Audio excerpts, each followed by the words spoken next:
Silvers looked at them leaving thinking about his discussions with them. Doesn't look good, Silvers said to himself. All this time when he was asking Asher all those questions, his true intent was to gauge the personality of the young man whose talent was nothing but monstrous. Silvers had lived long enough to understand people's personalities by just talking with them. But he had never seen someone like Asher in his life. Being able to remain calm and composed despite being in his presence was something Silvers didn't think Asher could do. Even Alyssa and Amelia were affected by the massive presence that flooded the whole room. Although Alyssa's didn't react much like Asher, but it was visible that she was being affected by Silvers's presence just like Amelia. It was just Asher, who had no reaction, or even a single hint of hesitance while conversing with Silvers. All these time, Silvers had stuck to his ideals of staying away from the elite families and people with status like or bit less than them. But he was getting old, and he was not the once independent man he was currently. Born an orphan, Silvers had climbed to the top with his own strength, but now he had kids and even grandchildren. And the previous incident in the Kalwas Gala, where the children were hurt by the bomb that was planted on the dance hall, at that moment Silvers didn't thought much of it, but the image of his own family getting hurt made him rethink his own decisions. Till now, Silvers had stayed away from interfering outside of major association, but after witnessing the recent battle against a peak SSS rank monster, all that changed. He was not worried about the present, but the future, which was uncertain. And that is why he took the initiative to talk with Asher. If he could see the thoughts and personality of those that will lead the world in the future, he could predict where to place his bets. But his recent conversation made him rule out Asher as the one he would place his bets on.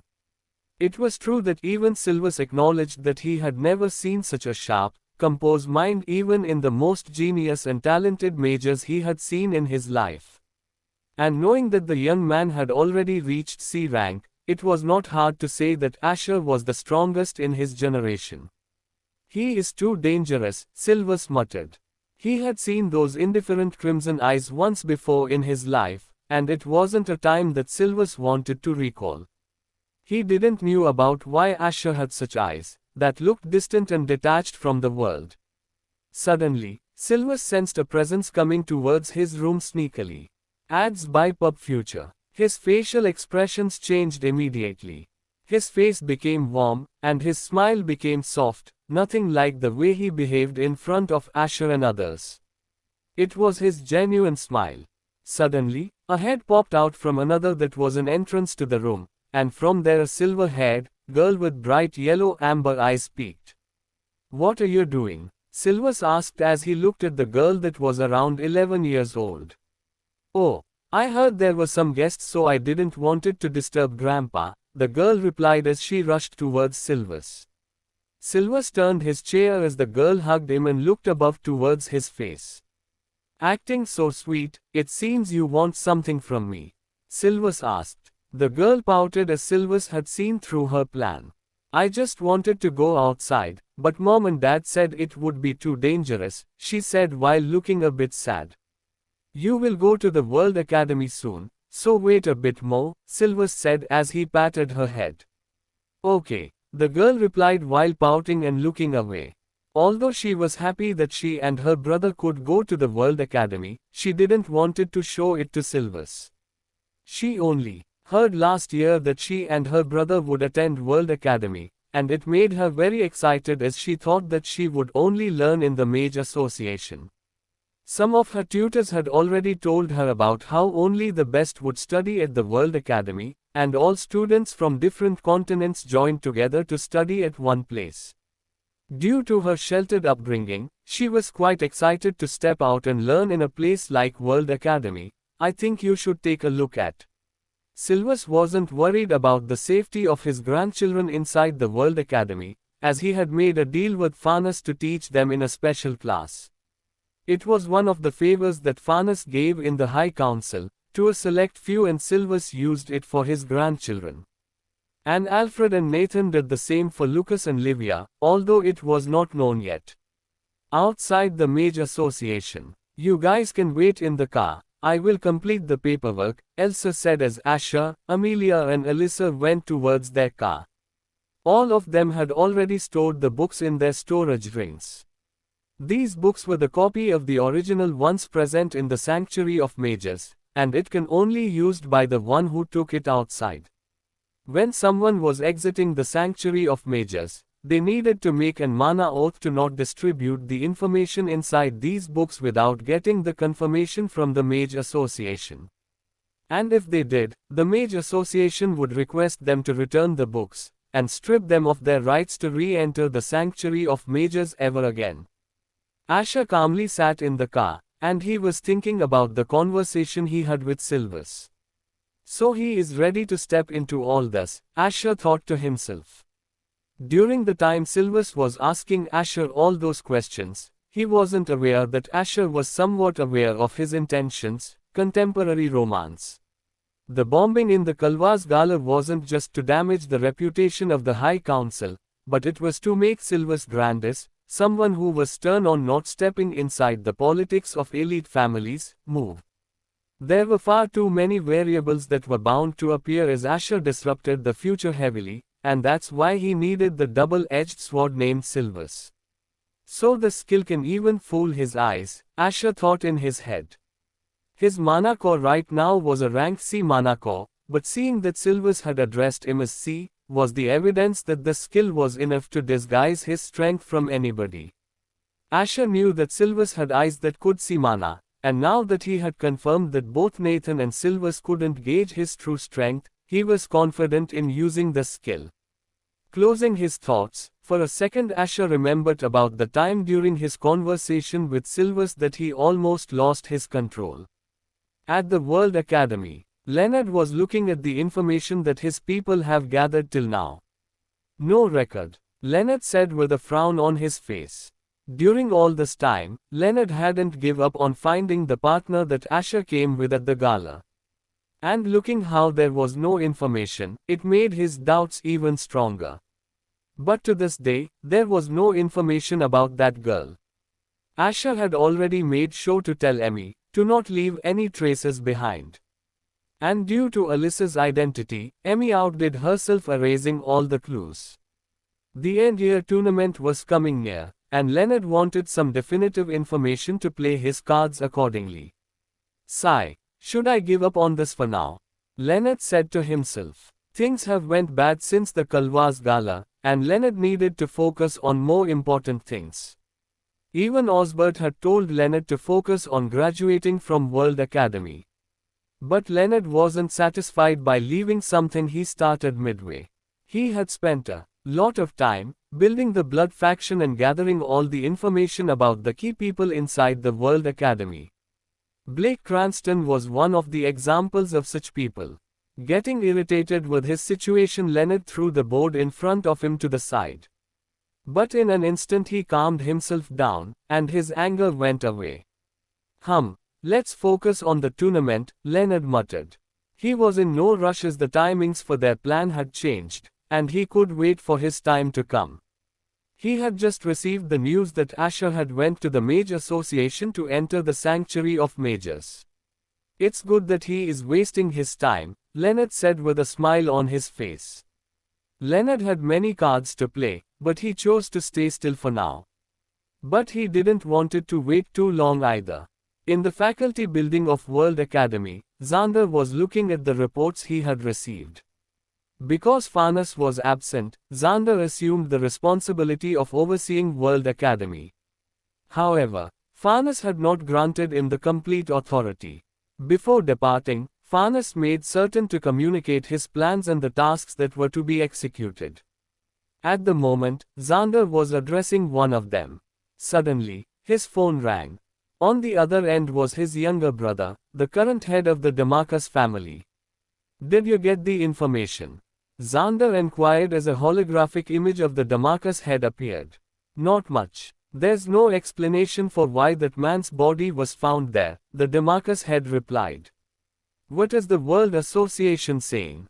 Xander asked, glancing at the report. The investigation was conducted, but there's no data following his disappearance shortly after he was expelled from World Academy, said the Demarcus head. Why are you involved in this? He asked, but Xander remained silent. Don't overthink it, Xander remarked, steering the conversation elsewhere. Without tangible evidence and personal verification, Xander wasn't going to make any decisions. There were many things Xander found suspicious, but the appearance of Zephyr messed most of his conclusions. Even now, the Demarcus head could sense that Xander was deep in thought, yet he respected his elder brother's discretion. By the way, is Vanessa doing well? He asked. She's doing more than well, Xander affirmed. That's good to hear, the Demarcus head responded with a smile. The call disconnected, as Xander put the report aside and leaned back into his chair, as his eyes looked at the ceiling. Something doesn't make sense, Xander muttered. Well, there is more than one thing to worry about, Xander said as he looked at the particular thing he was handling personally. And the prize that on there was something that would cause waves in both inside and outside the World Academy. It was already announced that there would be some changes in the end-year tournament for the first 3 years, and it also included the match between the Student Council and the Blood faction. But there was no further elaboration, as the end-year tournament was a very big thing that many people looked forward to. Elite families, the 3 associations and the major guilds that would come to see and scout the talents. And due to the fact that this tournament was broadcasted to the whole world created a few problems for Xander. Not only, he needed to maintain the image of World Academy by controlling the students so that they behaved appropriately in the tournament, but there was one big issue about this tournament. It was none other than Alyssa, and also the fact that her ranking would also create trouble that Xander didn't wanted. End-year tournament was a very important event for all students because of the fact that this was the chance to take big leap in rankings, and among the top rankers, the prize was also very big. The access to the Trails ground for the top 5 was a very alluring reward, and end-year tournament was the only way top rankers could change their ranking. Rankers were not allowed to fight for their ranks unless a majority vote was done by all the rankers. This particular rule was introduced because of the amount of elite family students that were present in the first year. Although World Academy promoted competitiveness, but they didn't ignite hatred among students that could very well sit in the High Council in the future. But this also made the rank in the first year stagnant, as Elena and Eva couldn't challenge anyone due to the fact that there was no majority among the rankers.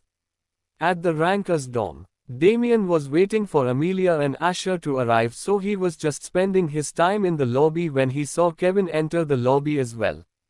Seems like he is coming from training, Damien thought as he noticed the equipment he was wearing. It wasn't hard to guess that Kevin was most likely dueling with senior year students to gain more experience, and Raylan was helping him in that.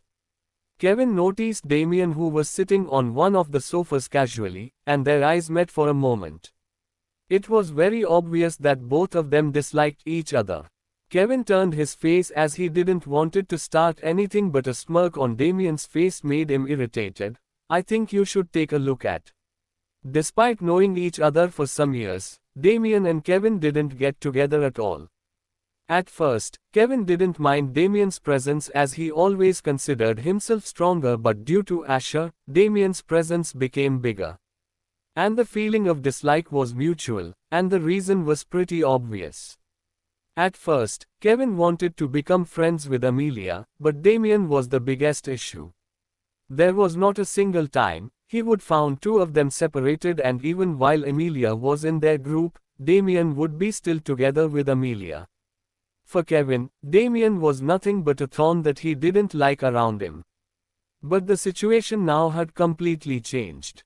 At first, Amelia wanted to maintain neutral attitude towards Elena, Eva and Kevin due to the fact they belonged to 3 different elite families. She didn't like the idea of creating unnecessary animosity with other elite families, but all this changed when Damien had an argument with Kevin and Kevin mocked the Greville family. It was at that moment that the remaining friendship that they had built over the previous year broke completely.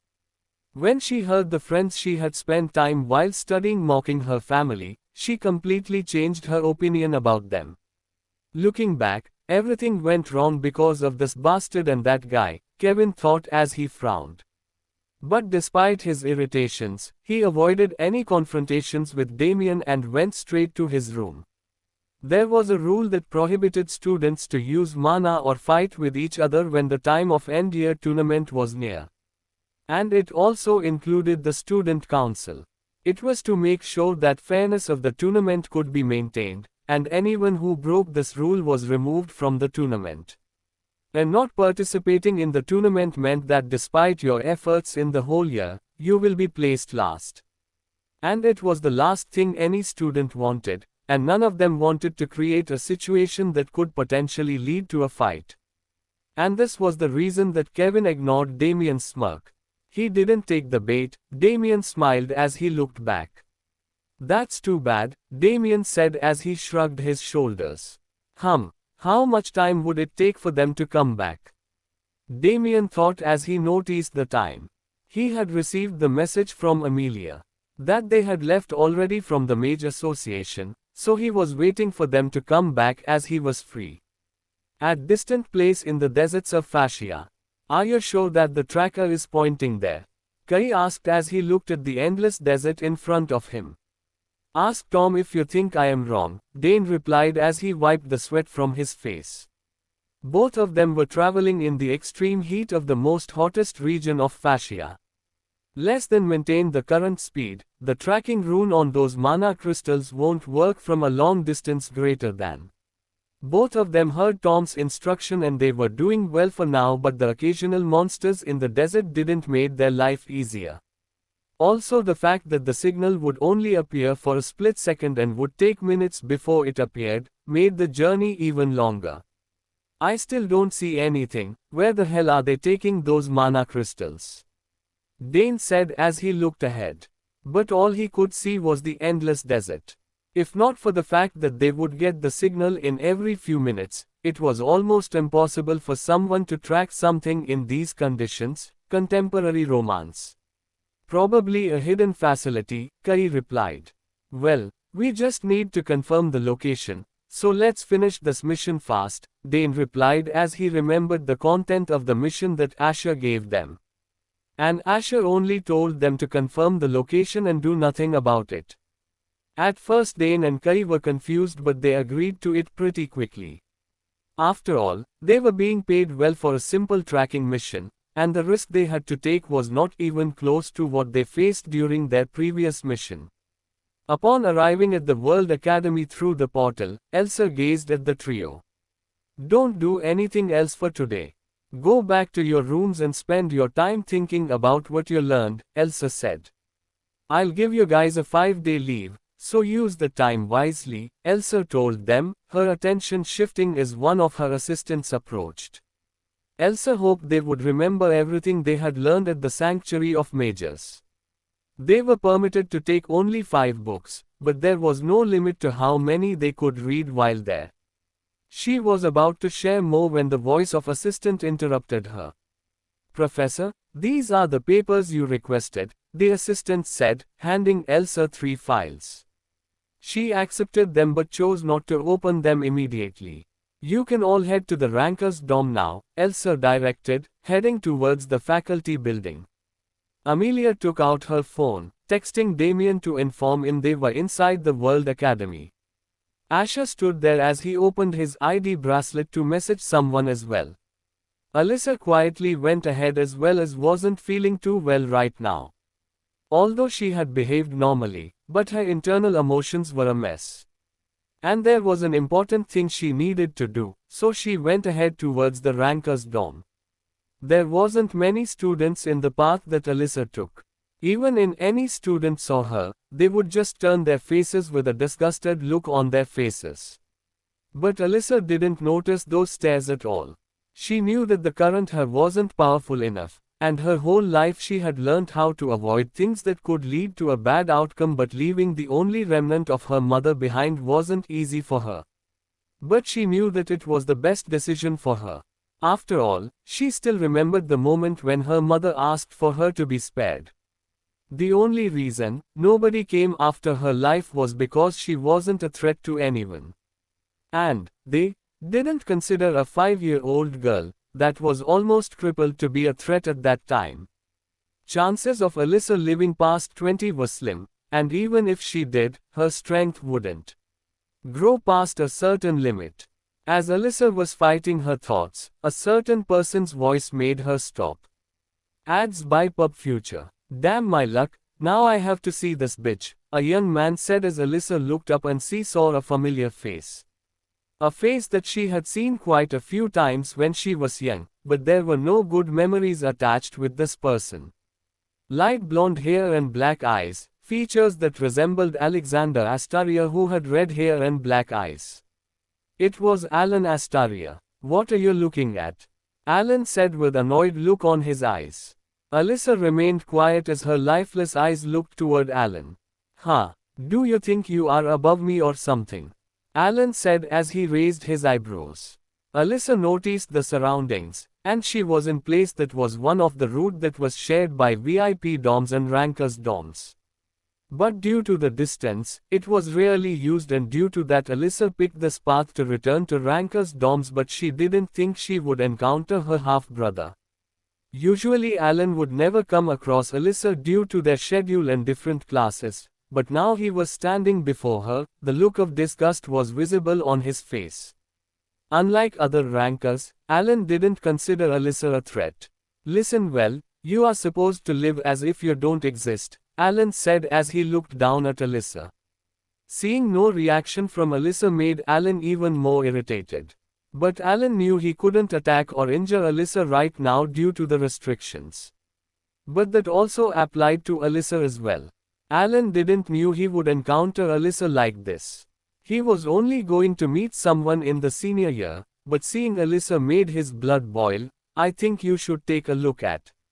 Currently Alan was not in the right mental state. He would still have nightmares sometime, but he had gotten a bit better as he focused on improving his rank. And he was even close to reaching D rank, and this was also the reason he was going to meet a senior year student that was part of the Blood faction. Alan didn't know why, but after the Kalwas Gala, Leonard met with him and Gavin a few times and invited them to a few meetings as well. But seeing that Leonard Tarvian was supporting him, Alan felt a bit more powerful and he was regaining his confidence. But Asher was not the only thing that affected Alan during his time in World Academy. During his whole life, Alan was told that Alyssa was nothing but a disgrace to Astaria household's name. And not only the servants, but even listening to Alexander and his mother's conversation, Alan developed disgust towards Alyssa from a young age. Alan was taught about different things that was needed as he was already made the heir of the Astaria family. Having so much power in his hands, it was easy for him to bully a crippled girl that he thought only brought hatred towards the Astaria household. Contemporary romance. Alyssa moved out to avoid that environment at a young age, and Alan didn't bother going after her as he thought that someone like her would die one day or another. But now that same girl not only was learning inside the World Academy with him, she was a ranker as well. Despite the fact that everyone hated Alyssa, the fact that Alan lost towards her half-sister that couldn't even walk on her own made many people mock him. Of course, nobody said it to his face due to his status, but from the video of him getting brutally beaten by Asher and the fact that Alyssa outshined him, made his confidence drop to its lowest. And seeing Alyssa in front of him, made him feel nothing but anger. Of course, a daughter born from a bitch is also a bitch, Alan said as he saw Alyssa going past him on her wheelchair. TSK, Alan clicked his tongue as he got reaction from Alyssa. Alan turned as he felt that if he stayed there for even a single more second, he would find it hard for him to control his anger.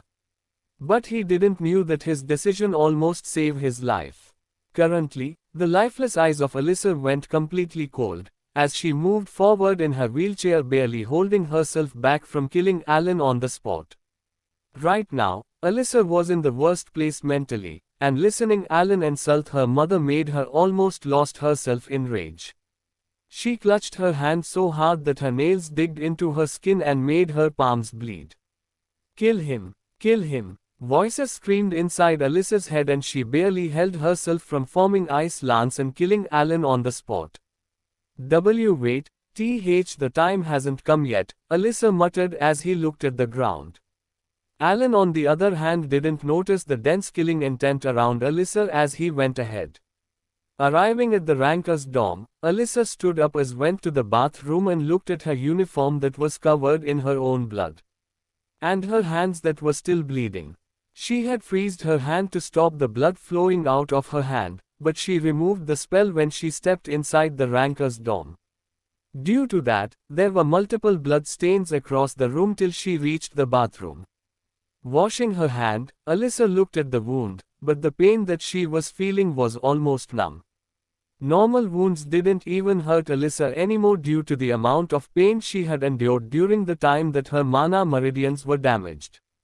The water flowed through her hand, as Alyssa looked at herself in the mirror, and all she could see were her lifeless cold yes. She touched the mirror with her bleeding hands. Soon, Alyssa muttered. During her time inside the Sanctuary of Mages, Alyssa only read the books that were written by Elizabeth, and reading them made her recall the memories of her younger self, when Elizabeth was still alive. But looking at herself in the mirror, Alyssa could see that the once bright girl in her memories was nowhere present. The one standing there with her palms bleeding, was nothing alike the bright girl she was once in the past. Washing the wound, Alyssa poured a healing potion that she had over her hand and it started healing soon. Due to the fact it was only a physical wound, it was easily healed by that potion. The only wounds that required higher ranking potions were the wounds inflicted by mana. But instead of resting, Alyssa went into her training room, which was a bit different from the one Asher had. The difference between rank 1 and rank 3 was somewhat big, as the mana density around the room was much thinner, but it was still the better than what other rankers had. Only Kevin's training room and meditation room was better than Alyssa due to the fact he was rank 2. Alyssa removed her mask, as she put it aside, and the scars on her face disappeared. Standing in the middle of the room, Alyssa recalled her time inside the Sanctuary of Mages. Because she knew that taking out Elizabeth's work would cause problems for her, she decided to leave it there. But this didn't mean she was going to leave behind what her mother left in the world. And that was her knowledge of ice magic. All records of achievements of Garcia family were erased, as the punishment was given by the High Council. But Alyssa still remembered a few things when she was 5 years old.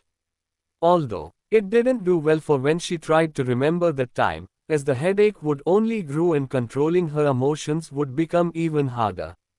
But she still tried to remember one day, when someone in the Garcia household told Alyssa how impressive Elizabeth was as an ice mage. Ice magic was one of the powerful advanced elements that a mage could possess due to offensive and defensive capabilities that the element had. But those with high affinity didn't stop at ice magic alone, they developed it further, making it even more powerful. And Alyssa wanted to do this as well, and turn her magic into the higher tier one, which was the frost magic. Many complex ice element spells were regarded as frost magic, due to their capabilities, and sooner or later Alyssa would have to learn about it either way to improve her spells. Currently, she was using ice with gravity magic to create an extremely aggressive way of fighting, but she couldn't do it in the end year tournament.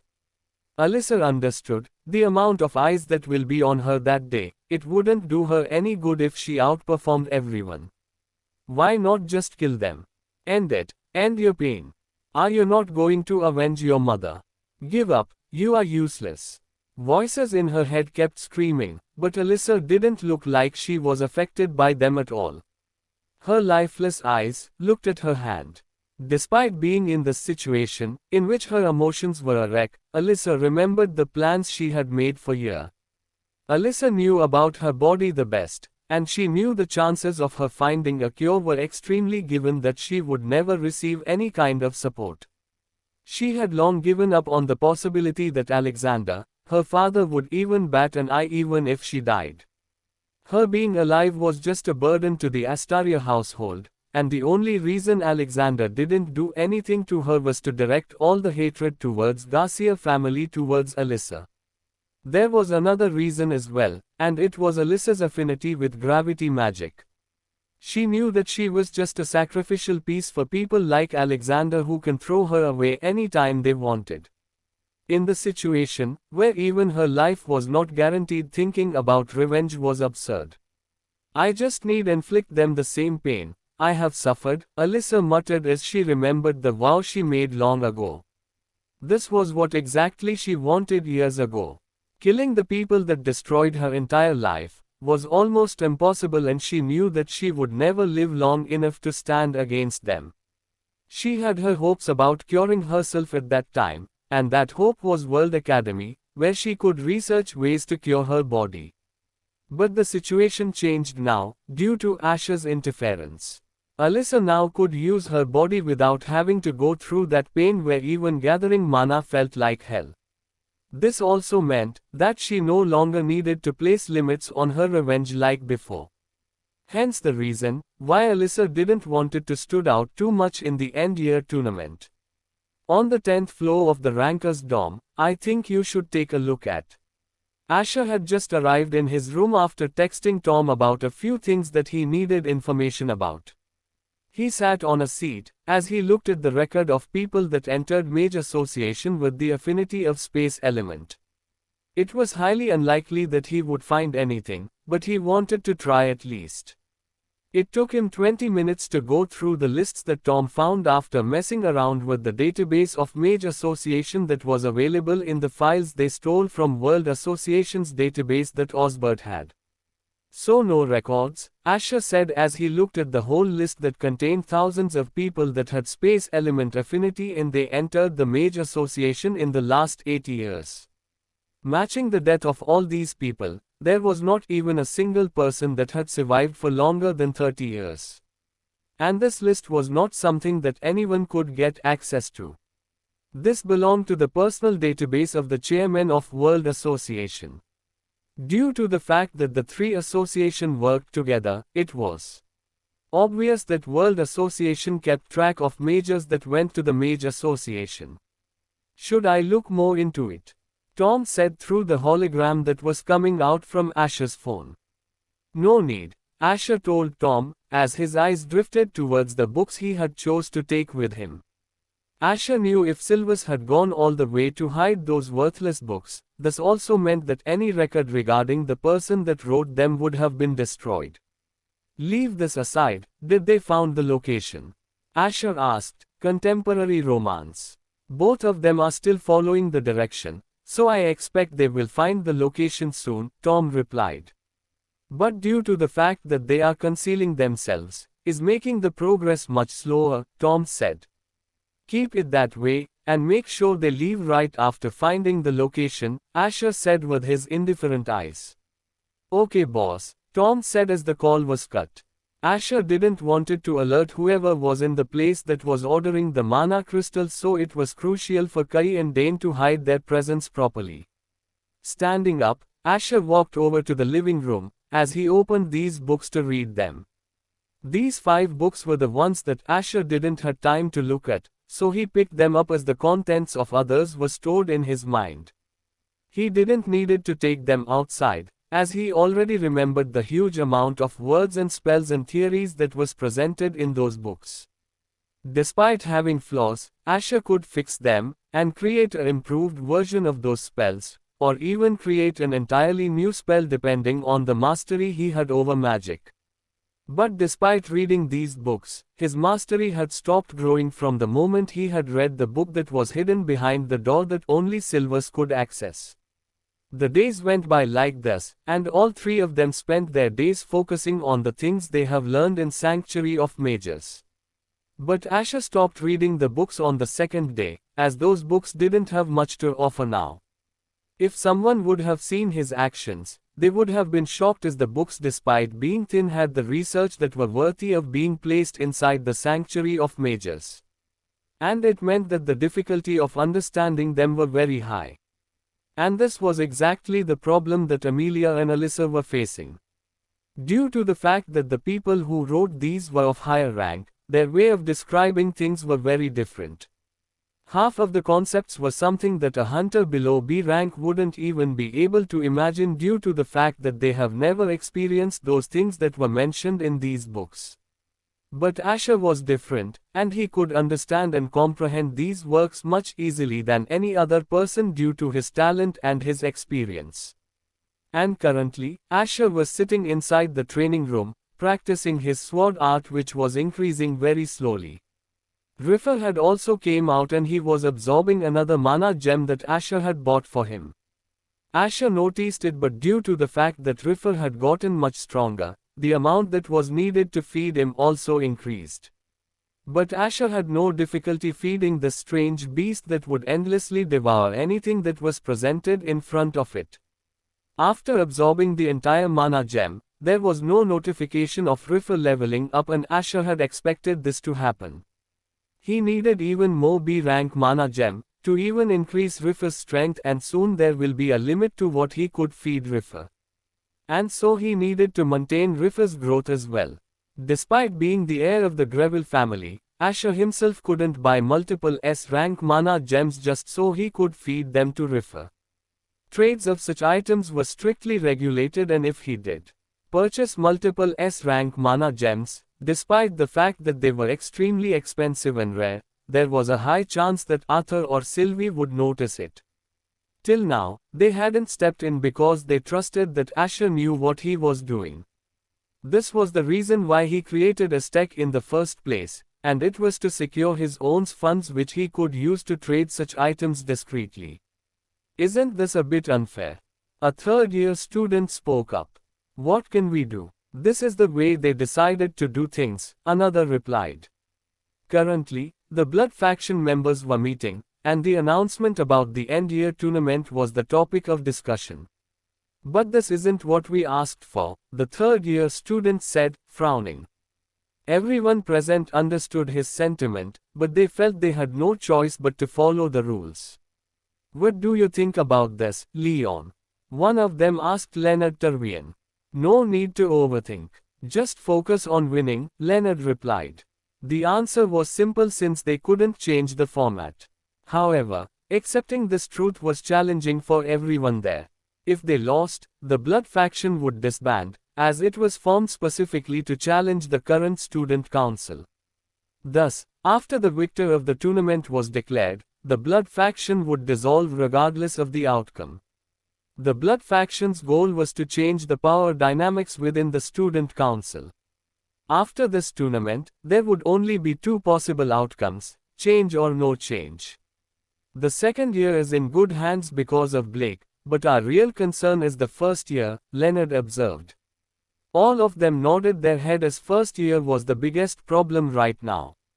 The new format gave the chance to decide the winner of the tournament to rank one of first, second and third year students. And the last vote came from the collective vote of all the students in those 3 years. Only the fourth-year students were exempted from participating due to the fact that after this tournament they will be leaving the World Academy. They were pretty sure that Blake would win again. Despite the humiliation Blake suffered through these months, he was the strongest in the second year and the chances of him losing were very low. Leaving the third year aside for now, the problem was the first year. The winner of that tournament was going to be Asher Greville, and they all knew that. And currently, Asher was not allied with either the Student Council or the Blood faction. The format of the end-year tournament remained the same as it was in a dual format, but anything other than that was not shared. But why are they merging this with the end-year tournament? Blake said as he broke the silence. No one here has that answer, Leonard responded. We only need to focus on the third year and first year. They're the unpredictable variables, Leonard pointed out. Given that many of the third-year students were closely matched in skill, predicting a winner for their duels was a challenge. Let's conclude our meeting for now. We'll regroup next week to strategize, Leonard said as everyone rose to leave. The tournament dates had already been announced, and students were expected to intensify their training and enhance their ranks. At the faculty building, the professors were in session. "Isn't this announcement a bit rushed?" one queried. "It's the principal's decision. Our hands are tied," Professor Erman responded. Some wanted to argue that it seemed unfair, but they all understood that the ultimate authority rested with Farnes. Zander wasn't present, he was in a discussion with Zemal, the head of security, regarding the tournament. Given that Zander was in charge in Farnes's absence, Zemal collaborated with him to ensure the event's security. Following the incident at Kalwa's gala, Zander took it upon himself to oversee everything closely. "Given the delay of the end-year tournament, we'll also postpone the next student recruitment by a few months," Arman added. The circumstances surrounding the Kalwa's gala incident made the delay unavoidable. "We will also forego the year-end break to minimize disruptions to the schedule," Arman stated. Certain professors, particularly those with 1 and 2 stars, expressed their reservations about this decision. Both students and professors valued the break. However, considering the reasons Arman presented and the current delay, it was an outcome they anticipated: contemporary romance. The completion of the new course, as well as the construction of the new monster fighting arena, was on the horizon. Both were set to be revealed at the end-year tournament. "If anyone has any issue, they are free to send a letter to Vice Principal Zander's office," Arman said. "I think you should take a look at." The changes of a few professors changed as the name of Zander was mentioned. Some of them hated the idea of facing Zander due to his stern personality and the fact that incident of Zander cutting the hands of the professors that were caught was still fresh in their mind. Arman noticed some of them flinching at Zander's mention, and he also understood why they might feel that way. It was not only Zander's strength but the status he had that made them react in that way. Everyone knew that Zander Demarcus had given up the seat of the family head and the seat in High Council. But the fact that he could still influence the Demarcus family made them remember how powerful of a figure Zander was. Due to him staying away from the upper society, some people easily forgot about Zander. And even Zander himself wanted to keep it that way. Neiman just sighed at their reaction as he knew their thought process. "Please inform all the students about this, and the classes will end this week, so ensure that everything is completed, and if anything is left, you can take a week more but no more than that," Arman said as he concluded the meeting. While the end-year tournament was coming near, the invitation were being sent to all the influential people. "So it's about to start," Helena said as she hovered in the air. Behind her was the infamous Armax prison, and she was still protecting the prison with Alfred, who had gone back for managing the guild and the family for a few days. Due to the absence of the Watson family's SSS rank hunter, Helena was given the responsibility to oversee the prison. And she was the only one after the SSS rank hunters that was qualified to look over the place that harbored multiple dangerous people. She looked behind her and hundreds of extremely complex runes were visible to her, and it was something that Dexter had himself done after healing his injuries. He didn't want it to the scenario of the vault heist to repeat, so he changed everything and made a complex rune structure that even Helena doubted that she could pass through easily. "He outdid himself," Helena muttered. "He showed it." A voice of an old man came and Helena looked calmly to her side where Alfred was present. "Are the twins fine?" Helena asked. "That guy is taking care of it, and honestly the mess he created was hard to wipe," Alfred replied. Helena raised her eyebrow a bit, as she understood what Alfred meant, and he didn't expected such an extreme reaction from Nathan. But knowing how the Greville were, she knew it wasn't strange what Nathan did. As they were talking, they sensed a powerful presence and they turned to see a single man standing before them. It was the SSS rank hunter of the Watson family. Helena and Alfred's eyes changed as they looked at the man. "It seems I have made you two wait for too long," he said as he looked at Alfred and Helena. "It's fine," Helena replied. Helena and Alfred already knew that the Watson family's SSS rank hunter was going to return to oversee Armax prison, so they were expecting him. The guards of the Armax prison came out to greet all three of them, and Helena brought out a bracelet that originally belonged to the Watson family's SSS rank hunter. The bracelet floated towards the man in the air. Less than access confirmed. Identity, Marvin Watson greater than.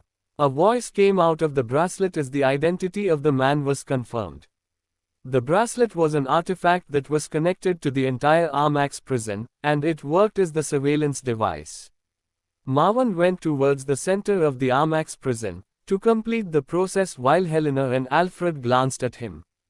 It seems he hadn't fully recovered yet, Alfred said with an interesting look on his face. Suddenly the whole space around the Armax prison was covered in a bluish light. A big faint cube was made.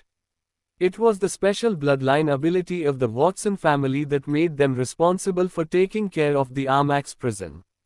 Both Alfred and Helena went out of the cube-like space immediately, as they watched over the space that was covered by Marvin's ability. Still makes me wonder how that ability works, Helena said looking at it. Marvin, on the other hand, stepped out and looked at Helena and Alfred. His expression had relaxed. The Watson family will remember this favor, Marvin replied, his gaze fixed on them. Having fulfilled their obligations, both Alfred and Helena vanished. Their presence was no longer required here. Is your condition really okay? A 45-year-old man appeared on the holographic screen in front of Marvin. Don't worry, these wounds will heal in time, Marvin assured, but the man remained unconvinced. He was the current head of the Watson family and Marvin Watson's son, so his concern for his father was evident. Don't let rumors spread, Marvin advised, his eyes on the Armax prison. Rumors about Marvin being severely injured were circulating, yet there was no definitive evidence to back them up. However, Marvin wasn't perturbed. When he battled the calamities, he couldn't fully harness his bloodline ability. But even now, while recovering from injuries to his leg and hand, he remained immensely powerful. Yet, he sought to prevent any potential threat to his family, sensing the escalating tension around. What about the call from Osbert Tervian? His son inquired. We don't need to concern ourselves with that man's actions for now, Marvin responded. We will not step in for now, Marvin said as the call disconnected. He wasn't worried about monitoring the activities of other SSS rank hunters. His greater concern was the unwanted favor he had received from the Raven family. After all, even individuals like Marvin stayed away from Helena Raven because of her abilities and her information network that spanned the globe. However, Helena wasn't the only person Marvin needed to be wary of.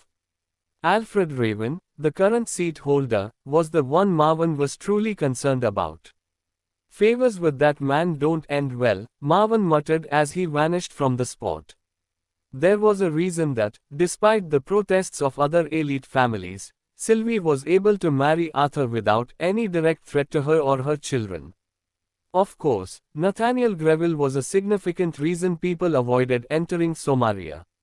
Yet, even when Amelia studied in Desmar, not a single threat to her safety emerged. This was largely due to Alfred Raven manipulating situations and leveraging his influence to ensure she could reside there comfortably. Even during the incident with the Rothschilds, Alfred swiftly sent a letter to James Rothschild. This alone was sufficient for James to overlook what had transpired with his daughter. Nathan and Alfred were polar opposites in every sense, which initially led people to believe that an alliance between the two was unlikely. A week later at the World Academy, Asher sat in class while Professor Elsa explained the end-year tournament and the format they would be following. Asher listened intently. There were already a few changes introduced to this tournament. Notably, there was the new addition of the Monster Arena, which was a component of the Beast Theory and other related courses. However, Elsa didn't provide much detail about how they would utilize the arena, even when the students inquired. Moreover, there were certain aspects she chose not to share with the students, and the other professors did the same. Midway through her explanation, Elsa directed her gaze to where Asher, Amelia, and Vanessa were seated. Due to the seeding, most of you won't participate in the early rounds, Elsa stated. She then addressed the entire class. Understand that prominent figures attend these tournaments.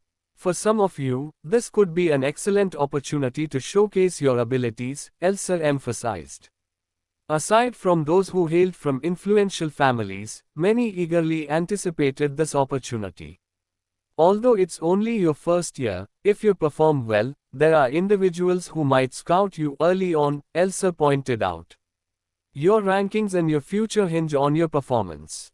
I want Class 1 to outshine the other classes, Elsa declared, though she was well aware of the situation.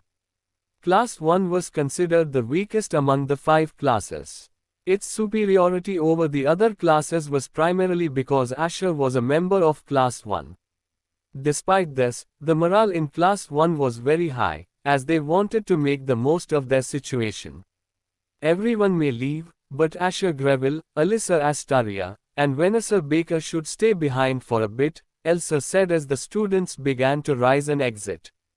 Elsa waited for the classroom to empty before addressing the 3 remaining students. Remember when I mentioned the new arena? I can't divulge too much, but I want you 3 to perform exceptionally and score well in that particular competition, Elsa stated. I think you should take a look at. And if you need any support or resources, feel free to message me, Elsa added. What about our reward from the midterms?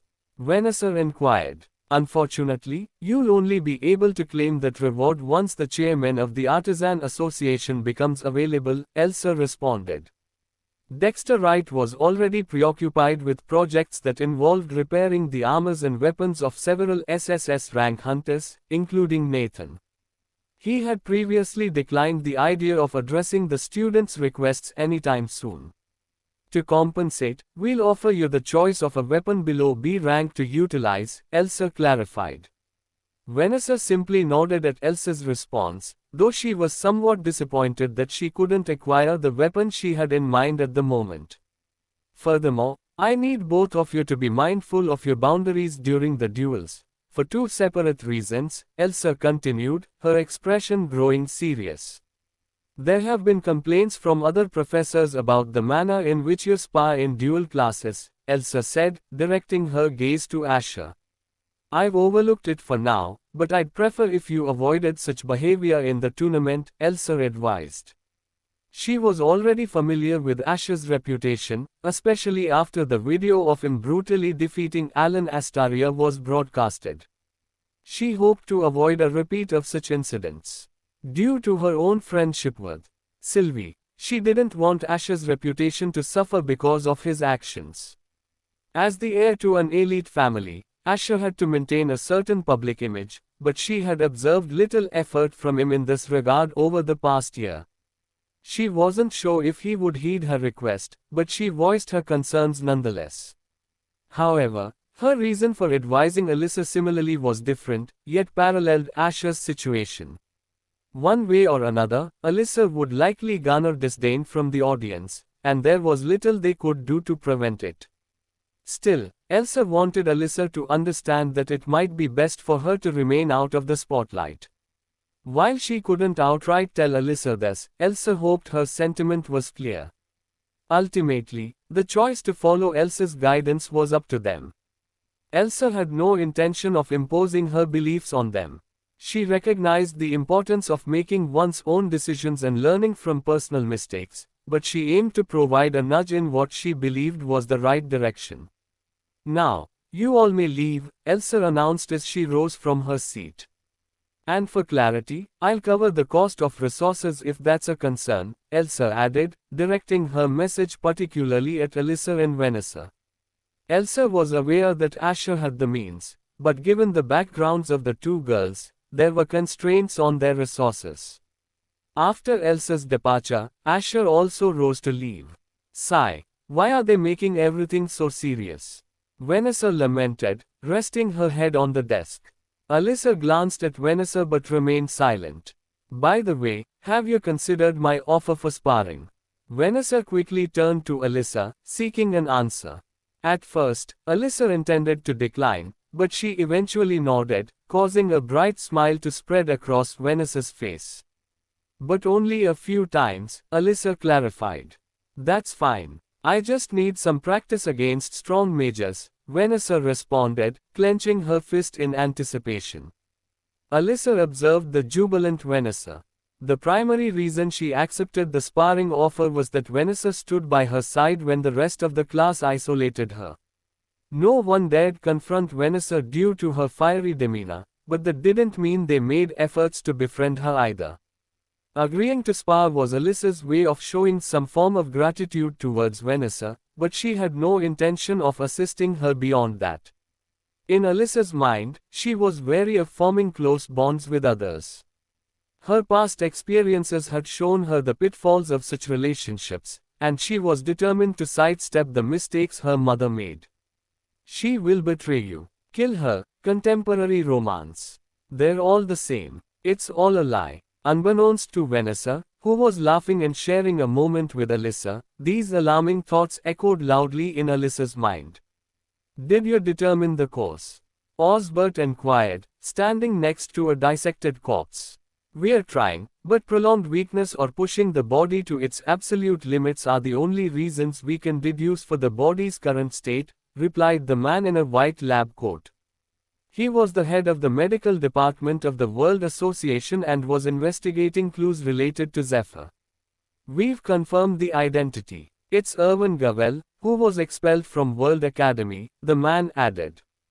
Osbert's expression remained stoic. To an observer, his indifference to Erwin's corpse would suggest no prior acquaintance with the deceased. Keep me updated, Osbert directed, fixing his gaze on the man. Of course, came the immediate response. Osbert left shortly after, and the man could finally take a deep breath and turn his attention to the report he was crafting, contemporary romance. He was an S-rank hunter, but, the man muttered. In the reports, it was clear that Erwin's body was so severely weakened that even his mana meridians were damaged. Outside the room, Osbert was making his way to his personal quarters. Currently, his attention was entirely focused on Zephyr, mainly because they had ties with Erwin. It's impossible to reverse the effect, so how? Osbert pondered aloud as he entered his office. While settling into his chair, Osbert's eyes drifted to a specific invitation laid out on his desk. It was the invitation to the end-year tournament of World Academy, extended to all seat holders and numerous others. However, Osbert wasn't the least bit interested in that invitation. He had other pressing matters to attend to, but that didn't mean he wouldn't make an appearance at the end-year tournament. Even those who hadn't attended previous tournaments were planning to be present this time, drawn by the list of high-profile participants. Not only were the elite families eager to watch, but the three associations were also keeping a close eye on this tournament. Over the past decade or so, few students had astounded the world with their talent. However, this time was different. The World Association had become stable, and Osbert's actions were somewhat limited once again when the vice-chairman, the one who had departed with Silvers and Dalton, returned after recovering from his injuries. With someone who could now match Osbert in terms of influence, the executives found themselves divided once more. While this shift favored the World Association, with power dynamics stabilizing against both internal and external threats, it certainly wasn't good news for Osbert. Contact Jackson, Osbert murmured, causing the ring on his hand to gleam. Ads by Pub Future. At the World Academy, Professor Erman was sifting through student data to finalize a report that would be integrated into the students' overall assessment report. Many professors were engrossed in similar tasks, computing both theoretical and practical scores. Once the tournament standings were announced, new student rankings would be derived. His affinity might be even stronger than Ivar's, Armand said, a grave expression crossing his face. The student record he was currently perusing belonged to Asher Greville. But even having witnessed Asher's advancements firsthand, the figures before him seemed almost unbelievable. Throughout his teaching tenure at the World Academy, it was evident that no student he had ever taught had come close to Asher's achievements. Typically, such performance from a mage wouldn't be out of place. But the fact that Asher was a swordsman made the scenario all the more staggering. It feels like history is repeating itself, Arman mused, memories of Eva resurfacing. Much like Asher, Eva's entry into the World Academy was like the arrival of a wild storm. Yet, the primary distinction between Asher and Eva lay in their respective personalities. Arman vividly recalled his defeat to Eva in the end-year tournament. It wasn't a memory he cherished, but that moment marked a significant beginning for him. Well, his children will also be coming here, so I can make it up to them, Arman mused, glancing at another sealed document on his table. With Farnes away, Arman was the only one aware of the Greville twins' enrollment, apart from the grandchildren of Silver's Grandis. This tournament will be a shock for many people, Arman remarked, leaning back into his chair. He was in charge of managing the entire tournament, and given the unpredictable circumstances, Arman couldn't foresee the outcomes of the end-year tournament, which was only a month away. Well, I should concern myself with other matters, Arman decided, refocusing on sorting the reports. This particular end-year tournament was unique since almost every elite family had their offspring competing. Fast forward 3 weeks. Did you get in touch with him? Amelia inquired. I did, Damien confirmed. What did he say? Amelia pressed as they walked into the sparring room. He said he was going to the Great Forest, Damien informed, stretching his arms. Well, he has the luxury to roam freely, Amelia remarked, taking her position. To Amelia, Asher, a rank C hunter, was unrivaled among the first-year students. Thus, she felt it was inconsequential if he spent his time in the Great Forest. You've achieved D rank too, haven't you? Amelia asked, eyeing Damien. Yeah, but I couldn't advance beyond that, he admitted. Both had dedicated weeks to utilizing the mana gem to enhance their ranks before the tournament.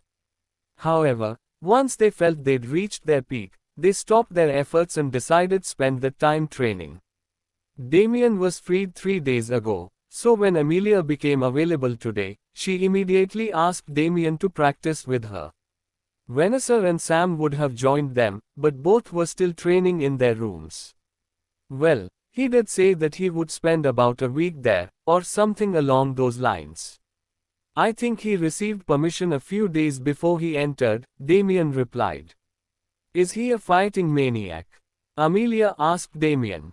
Damien was going to decline immediately, but after a moment's thought, the idea began to resonate with him. He quickly shook his head, not wanting to entertain such thoughts about his friend. Maybe, unlike us, he doesn't have someone to spar with, Damien suggested, but Amelia just shook her head. Wait, seriously? I mean, I'd get bored too if I had no one to spar with, Damien tried to clarify to Amelia. But he stopped when he saw Amelia suppressing her laughter. It irked Damien slightly, prompting him to raise his shield against Amelia. Well, why don't we begin our spar as well? Damien inquired, his irritation evident in his tone. You asked for it, Amelia retorted, conjuring a wall of fire around them. She had gleaned many insights from the books she acquired from the Sanctuary of Mages. Although she hadn't finished even one, they had been tremendously helpful. At this time, in the Great Forest, Asher was sitting in the middle of the forest. His limit inside the Great Forest were increased again, so this time, there were chances of Asher meeting some peak C rank monsters. This is not enough, Asher said as he looked at his sword. From a few days ago, Asher sensed that his sword art had gotten stronger. And with the few encounters where he almost gave in to his urges, Asher had to stop training his sword art. Although his sword art wasn't enough to hurt a rank or above hunters if they had a good sword art themselves, but it wasn't the case for people he was going to fight in the tournament. Asher wasn't confident in the fact that he would be able to hold himself back in the tournament, so he was decreasing his urges while hunting in the great forest. But these monsters weren't enough for Asher, as he could easily kill them now. Only peak C rank monsters were the ones that put in a fight, and even the experience he was getting was reduced quite a bit. D rank monsters and below didn't even give him any experience at all now. There was another option that could suppress his madness, but it was something that Asher didn't wanted to rely on too much. Using the system was the last thing Asher wanted to do, and the only options that were left were to use his killing intent and drain his bloodlust here. Will you be able to disable it? Asher asked. Yes, I can freeze the tracking device on ID bracelet for 2 hours. Tom replied. Do it, Asher said. Although Tom didn't have the full access of the security system of the World Academy, but he was able to tamper the ID bracelet that Asher won, and also mess up the tracking device that detected his location. The only issue was the detecting runes in the boundary that divided territories of higher-ranked monsters. But it wasn't the issue for Asher right now. After all, he could just use the new version of Blink he made, from putting together the knowledge he gained from all those books. He stood up, as he looked behind at the dense forest and started sensing the space around them. It's done, Tom's voice came out of the communication device, and in the next instant, Asher disappeared from the spot, leaving behind numerous monster corpses that he hunted the past days. Only 3 days are left. What is he doing? Amelia asked Damien. I don't know. I contacted the person who manages the entry to the Great Forest, and they said he extended the time, Damien replied. He's getting too confident, Amelia remarked. Well, we can't really stop him, Damien said, shrugging his shoulders. Most people avoided assignments that involved dungeons or monsters near the end of year tournament because their chances of getting injured in those situations were higher. Bam! Suddenly, a shockwave of mana swept across the entire island of World Academy, jolting everyone outside the dorms and buildings. This put Amelia and Damien on high alert. What the hell happened? Damien exclaimed. Less than warning. Mana exposure detected greater than. Less than security protocol initiated greater than. Shielding measures across the Rankers dorm, VIP dorms, and all facilities where people increased their rank and practiced mana meditation doubled, alerting the entire World Academy. Although it was just a shockwave generated by mana, it jolted everyone outside the protected areas. Before any commotion could erupt, a voice echoed across the World Academy. I am your vice principal, Xander DeMarcus. This shockwave was caused by the principal, so remain calm, Xander's voice assured everyone. The staff, initially startled, relaxed upon hearing Xander's voice. Outside the faculty building, Xander floated in the air, with Zemal, the head of security, by his side. Both were looking in the direction of where Farnas was. Thankfully, it was just a shockwave, Zemal observed, eyeing the activated shields across the World Academy. Given the number of students practicing mana meditation, a released mana wave could potentially harm them. Luckily, it was only a shockwave, likely a result of Farnas's immense power. Some distance from the World Academy, surrounded by white walls, numerous mana gems, and hundreds of pure mana crystals, an elderly man sat, with a peculiar orb of bluish-golden sparks floating before him. Farnas opened his eyes as he looked at the orb. It's done, Farnas muttered. Ads by Pub Future. He was calm, but the mana around him was running rampant, and if not for him controlling it to the extreme, this mana would have leaked outside this place. Farnas extended his arm as the orb got absorbed, but a mark of strange symbols made of dark blue appeared on the back of his hand. There was a circular symbol on his back that started breaking in half as the other half disappeared. And that energy traveled to the symbol on the back of his hand. How many years have I lost now? Farnas asked, but the answer remained unknown. But he didn't regret his decision.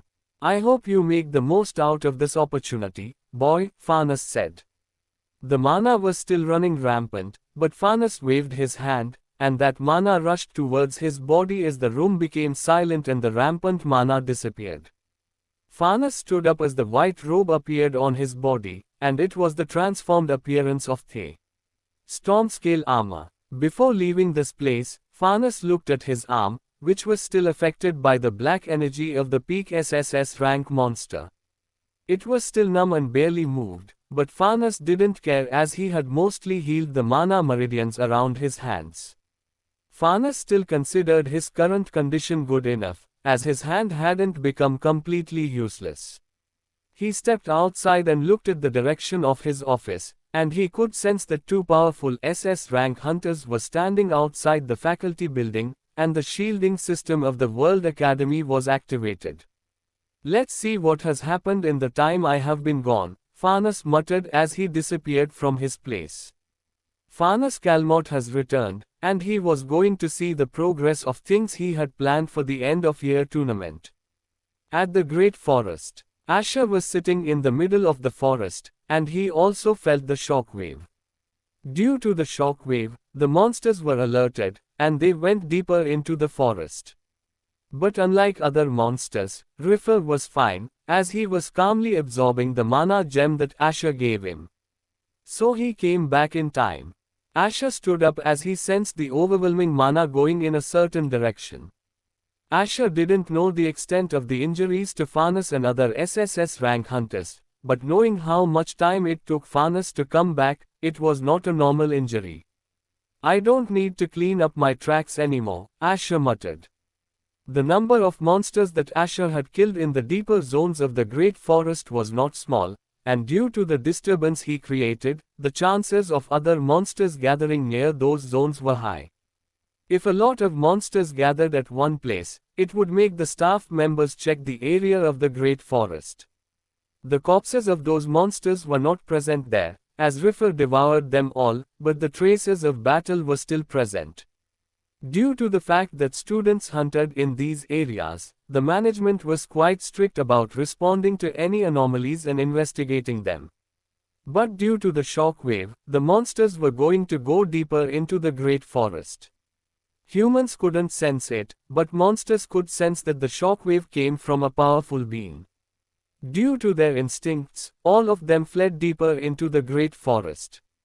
Asher originally planned to hunt in different places so that the monsters wouldn't gather in one place, but now he doesn't need to do it anymore. And because the monsters have gone deeper, there is no point in him staying inside the Great Forest anymore. It should be enough. Asher looked at his hands with indifferent eyes. He was not sure, but it seemed enough for now. It was time to return to the Ranker's Dome as the end of year tournament began in a few days. At first, Asher wanted to spend as much time as he could in the Great Forest, but it wasn't possible now. At the Greville estate, Nathan was sitting in the meeting room of the Abyss Guild, and a few people, including Arthur, were present there. "I will be gone for months, so handle everything accordingly," Nathan said, looking at Arthur. The rumors about Nathan going to secluded training attracted a few people in Soren, but they met their ends as Nathan killed them all. Quite a few of them were powerful SS rank hunters, and it made sense that only with that amount of manpower would they try to attack the Greville family. Contemporary romance. Not many people know, but the twins will be attending the World Academy 2 weeks from now, Nathan announced, and it was a surprise to a few people that were present there. This means that the three of them will be freed from their current responsibilities, Nathan said, looking at the three SS rank hunters of the Greyhound, which included Hassan as well. The current responsibility of Hassan and the other two was protecting Livia and Lucas, but after 2 weeks, they didn't need to do that anymore. "Arthur will handle the guild, so I want the rest of you to focus on other things," Nathan said, and everyone listened quietly. "You can leave now," Nathan said as all of them stood up and left the room. All of the people present in that room were completely loyal to the Greville family. Arthur was present in that room, and when everyone left the room, he finally opened his mouth. You created a lot of work for Sylvie, Arthur said, putting down the file he was reading. The amount of cover-up that was done was enough to even make Sylvie call Alfred, which she rarely did. It meant that even Abyss Corporation wasn't enough to fix the mess that Nathan created. It doesn't matter even if they know. The hands of all these people are already dirty, Nathan replied. Those bastards can come towards me all they want, Nathan said with a smirk on his face. This old man, Arthur said, barely suppressing his anger as veins popped around his head. At least don't teach Livia these things, Arthur said. You are too young to tell me that I am wrong, Nathan replied, raising his eyebrows in a mocking manner. Attend that event, and look what the hell your brat is up to nowadays, Nathan said. I heard that old bastard will also be going to meet him. Don't let him teach him anything weird, Nathan said as he stood up. Sylvie would like to hear what you said right now, Arthur said as he stood up and tried to leave, but a hand appeared on his shoulder. Behave like a good son, Nathan said with a smile, but Arthur barely kept his straight face, enduring the pressure that Nathan was applying. Haha, right, Arthur replied as Nathan removed his hand. On the 9th floor of the ranker's dorm, Kevin opened his eyes and looked around the room. He had reached D+ rank after spending weeks absorbing B rank mana gems. His progress was abnormal for a typical first year. It feels fine now, Kevin muttered, trying to create lightning around his body. Unlike a spell, this was pure lightning. Non-mage hunters didn't structure spells, but summoned the element according to their affinity. By merging it with their techniques, they utilized and incorporated that specific element. A mage had the freedom to manipulate elements at will and impose their imagination onto the spell. Merging elements was possible for a mage, but it was more challenging for an aura user. Kevin felt slightly slower in his casting of the lightning element, but after progressing from D to D, he no longer felt that sluggish sensation. Although Kevin had lost the rune that enhanced his affinity, its absence only affected potential future gains. It didn't influence Kevin's current capabilities. Kevin stood up when he noticed multiple messages on his phone. Among them were messages from Elena and Eva. Both had reached D rank, and Elena was close to D+ rank. Kevin was the only one, except for Asha, in the entire first year to reach D+ rank by the end of the first year at World Academy. A smile appeared on Kevin's face when he saw that Elena and Eva were both doing well. However, that smile quickly faded. Kevin wasn't entirely satisfied with himself. He had achieved commendable results, but they weren't sufficient. He still wasn't ready to confront Asha, rumored to be at C rank. What he didn't know was that Asha had already reached C rank and could easily attain C+ rank in a few weeks, had he not deliberately slowed his progress by feeding Riffer most of the monsters he hunted. Among the messages Kevin had received so far, two stood out, one from Cumden Whiteheart and the other from his sister, Raylan. Both messages offered advice to take things at his own pace and perform well in the tournament. Cumden's message was somewhat formal, while Raylan was more effusive in cheering Kevin on. There was also a message from Leonard Tervian. Kevin hadn't expected a message from Leonard, given the tensions between the Blood faction and the Student Council, but he got one nonetheless. It was an offer. Leonard was offering Kevin some C and even B rank artifacts that might assist him. Kevin didn't understand why Leonard chose to make this gesture, but Reese had also advised Kevin not to be overly concerned about Leonard. Ads by Pub Future. This advice made Kevin more comfortable accepting Leonard's gifts. B rank artifacts weren't trivial, such artifacts could easily sway the outcome of a match. I'll read the rest later, Kevin thought, setting his phone aside. He wanted to bathe after sweating for several hours. He needed to rest up for the tournament, ensuring his body acclimated to the mana flowing within him. Unlike Asher, who had both a rank A mana flow and mana circulation, others required time to adapt to the augmented mana levels in their bodies. Outside the ranker's dorm, Matthew was on his way to his room when he noticed Licia Halcyon conversing with another girl who was slightly taller than her. Instead of lingering, Matthew quickly entered the dorm, not wishing to interrupt their conversation. After the midterm examinations, Matthew had limited interactions with Licia. They had met a few times and even sparred together, but they weren't friends. The Princess of Halcyon rarely mingled, even with others of her status.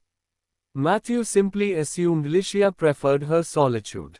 Wishing to avoid unnecessary entanglements with high-status individuals, he generally kept his distance from such people. The only exception seemed to be Sam, with whom Matthew surprisingly got along well.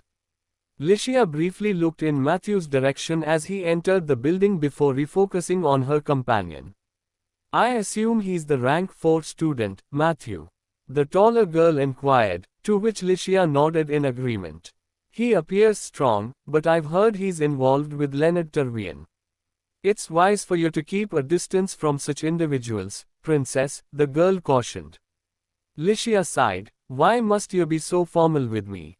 The girl in front of her was the heir candidate of the Everett family, that was one of the elite family in Halcyon. Licia had known her from a young age, and both of them could be considered friends, but due to the etiquettes that they learned, Licia couldn't interact with her casually in public. In terms of status, Licia was a bit above her, but both needed to respect each other. The girl replied with a smile, "Given our positions, I hardly have a choice, do I? Regardless, please consider my advice about what we talked earlier. And take this," she added, extending a spatial ring towards Licia. "There are some B-rank artifacts inside this ring," she informed Licia, who gratefully accepted the gift. "What about you?" Licia inquired, aware that B-rank artifacts would be valuable even for someone of her status. "I have sufficient artifacts for myself. As 4th years, we're only allowed 3 artifacts during the tournament, and I've already registered the ones I intend to use," she responded. Their conversation was drawing to a close when they spotted a familiar figure approaching the ranker's dorm. Both instantly recognized the distinct crimson-red eyes. It was Asher, returning from the Great Forest. His recent activities, involving constant combat with monsters, left a residual aura of killing intent around him that put the two on alert. As Asher's indifferent gaze met the pair, the girl, conversing with Licia, displayed a frown, disliking his demeanor. "Kiara Everett," Asher identified internally, recalling the girl beside Licia. Kiara Everett, the heir candidate for the Everett family, also held the title of rank 3 among the 4th-year students. Tamping down his killing intent, Asher continued past them, only to be halted by Kiara's comment. "You're rather rude for a first year," she remarked, with Licia subtly positioning herself behind her friend. Asher paused, casting a backward glance at Kiara. "You might want to learn some manners," Kiara retorted, her gaze fixed on Asher. Although the rule prohibiting the use of mana against others remained in effect, preventing Kiara from leveraging her mana pressure to intimidate Asher, she felt compelled to vocalize her disapproval. Raised within the esteemed Everett family, Kiara had been instilled from a young age with the importance of upholding the family's dignity through proper behavior.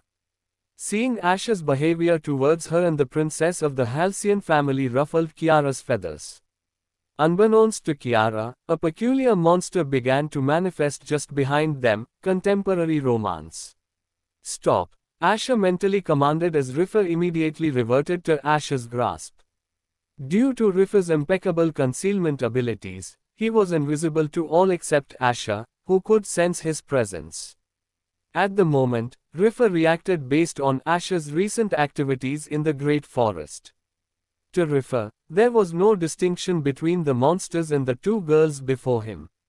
Everything, with the exception of Asher, was either food or simply background noise to Riffer. "Let it go, I don't mind it," Licia intervened, preventing the situation from escalating. She vividly recalled her father's admonition during the representative tournament, specifically, to steer clear of Asher Greville. Asher was in the same category as Leonard Tervian and Jaden Hargrave, whom Licia was told to generally avoid. So she advised Kiara to stop before they began arguing with each other. Seeing Licia's stern expression, Kiara just shook her head and decided to let it go. Before she could turn, Asher had already turned his back to enter the ranker's dorm. What an arrogant guy, Kiara thought, but she was well aware of Asher's standing. Although she was raised in Halcyon and held it in high regard, she understood the power of other elite families. Sorry, princess, I might have caused trouble for you, Kiara apologized, her emotions having gotten the better of her.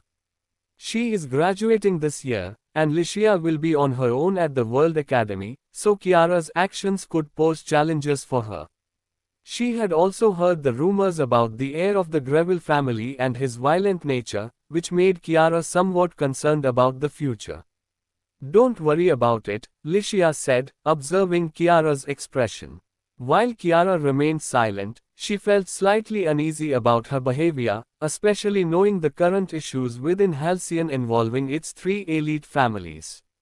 If anything happens later on, let me know. I have a few juniors in the third year who can assist, Kiara offered. However, she recognized that Licia was formidable in her own right and would likely be fine handling minor issues. On the flying island of World Academy, there was a large arena where people who had come to witness the end-year tournament of the World Academy sat eagerly, waiting for it to start. Most of them were hunters belonging to different guilds and even hunter groups looking to recruit the students. However, some were from other hunter academies, mainly the top 10 ones other than World Academy. Each of those 10 academies would send 10 teams that would compete with the students of World Academy in a friendly manner during the first 2 days of the tournament. Those that performed well would get the chance to enter the trials ground. But most of the time, only a few students from these academies would get that chance, as defeating the students of World Academy wasn't easy at all. The security check was so tiring, a middle-aged man said, sitting on his seat. How do you think our students will perform? Another man asked him as they took their seats. I don't expect much from them, it would be good for them if some of the recruits here signed them, he replied. All the people here belong to powerful factions in the world, and they only wanted those students who were the best and had the most potential as well. But the major recruiters of this tournament were the 3 associations and the big guilds of the 5 continents that were under the elite families. For Somaria, the biggest hunter guild was the Abyss Guild, and there were a few hunters from Abyss Guild sitting in a different section reserved for special people. From their dress and insignia, their identity was quite clear, and the people around them were of high status as well. It seems the Abyss bastards arrived quite early. A man entered the reserved section. The hunters from the Abyss Guild glanced at him, and they ignored him. It was usual for arguments to occur among different guilds, so such situations happened every time at the end-year tournament. TSK, no fun, the man clicked his tongue as he and the rest of his team of evaluators went to their area. These people were from the Haven Guild, which was the biggest guild in Desmar, and their guildmaster was none other than Dalton Rothschild. The Haven Guild had 3 different factions within the guild itself. These factions belonged to 3 distinct elite families, Rothschild, Williams, and the White Hart family. Among the top guilds, the Abyss Guild was unique, as its power wasn't distributed among other elite families. The Demarcus family remained distant from both the Raven and Greville families due to their past. Even before that, they maintained a neutral stance in Somaria. The Raven family always controlled the Moonlight Guild. The only family involved with the Abyss Guild was the Seymour family. They had their own teams and factions working under David Seymour. However, the hierarchy within the Abyss Guild was clear. Cut. Nathaniel Greville was at the top, followed by Arthur Greville. The remainder of the power was distributed based on contributions and ranks. Another group, distinguished by a specific scarf around their necks, entered the area and quietly found their places. They were recruiters from the Royal Guild of Halcyon, primarily built around the royal family of Halcyon with the Alistair and Everett families as their supporting pillars. There were two groups of recruits already present, similar to the Abyss Guild. They were from the Celestial Guild and the Asura Guild. The Asura Guild had Joseph Kimir Cranston as their guild master, while the Watson family wasn't highly involved in the Asura Guild. The Watson family was responsible for Armak's prison, so they had an independent faction in the Asura Guild. Marwan Watson wasn't involved in the Asura Guild, as he spent most of his time guarding Armak's prison. However, there were times when Marwan would leave for dungeon raids with Joseph or his own team, leaving Armak's prison unguarded. On this occasion, due to the threat of Zephyr, the Raven family was asked to guard Armak's prison while Marwan was absent. The last among the 5 largest guilds was the Celestial Guild, situated in Belveria. Xerax Hargrave was the current guild master of this guild, with power distributed between 2 factions, the Martell family and the Neville family. Apart from these, many other recruiters belonged to other semi-large guilds and even covered factions like the Black Market. These independent factions were also invited to the end-year tournament as they often dealt with elite families and had numerous connections. I think you should take a look at. While these individuals were recruiters and held respectable positions within their guilds, they weren't at the pinnacle. As such, none of them initiated any disputes that might hold them accountable for subsequent repercussions. A few words were exchanged, but that was the extent of it. However, the atmosphere in the VIP section was different, where a few elite families and other leaders who had come to observe this tournament were present. Normally, all of them wouldn't be present, but they were present to showcase the world and the public that everything was under control. Outside the World Academy, the team from the Mage Association was standing outside with the few elders standing there looking after 2 kids. And all of them were careful how they treated them, because they were the cherished grandkids of the Archmage Silvus Grandis. "Jen, we should go inside now," the boy told his twin sister. "Shut up, Jacob, let me look around," his sister replied as the 12-year-old went towards the shops of Soren. It was her little trip to the World Academy, so she wanted to have as much fun along the way, and the elders were just following them around. Due to their innocence, both these kids didn't realize how difficult the things were for the people that were managing the shops were being due to their presence. After all, 2 powerful SS rank majors, glaring towards you wasn't exactly a pleasant experience, but Jacob, who sensed it, tried to tell his sister, but he was shut down immediately. "We should really go to World Academy. If we get late, chairman will get worried," one of the elder told the girl. "But, fine, let's go." She pouted a bit, but she decided to go to the World Academy now. Jacob followed her, while they entered the car as the 2 elders finally took a deep breath as they managed to get the twins inside the car. Contemporary romance. Silvus wasn't entering with these twins because he wanted them to take a tour of the World Academy first before coming to the tournament. While the Grandis twins were on their way to the World Academy, Lucas and Livia were also getting ready to go to World Academy. And right now, Arthur was talking with Hassan about a few things. "You have grown a bit since I last saw you," Alfred said with a smile on his face. But the recipient of those words weren't comfortable at all. "Father, stop bothering them," Sylvie told as Alfred laughed a bit. "You must be joking. If one of 3 leader of the infamous Greyhound will get bothered by this old man," Alfred said. But the one he was talking about could still feel the pressure behind those sharp eyes. Alfred was much more calmer than Nathan, but he was also a dangerous person, and those that were involved in the elite families and their work knew it. Lucas was a bit nervous around Alfred, but Livia was fine as she was talking with Helena at the moment. Alfred's gaze felt like he could read his thoughts, which made Lucas a bit nervous, and he could understand why his teacher that was very strong was reacting like it. Alfred's demeanor felt like ashes because of how calm he remained, but it didn't seem like Alfred was indifferent to things around him. Instead, it felt like his eyes was keeping track of everything that was happening around him. "Well, I have to leave now so you can come with your mother. Alfred stood as he fixed his suit. Okay. Take care, Sylvie replied as she hugged Alfred. Alfred was going first to represent the Raven family, and Helena was going with Sylvie, as she wanted to spend some time with her daughter. Let's see how that boy is doing now, Alfred thought as he looked at the twins. Lucas and Livia were still getting ready as the maids fixed their clothes, and they were given special storage rings. It was decided that their special class would start as soon as the end-year tournament would end.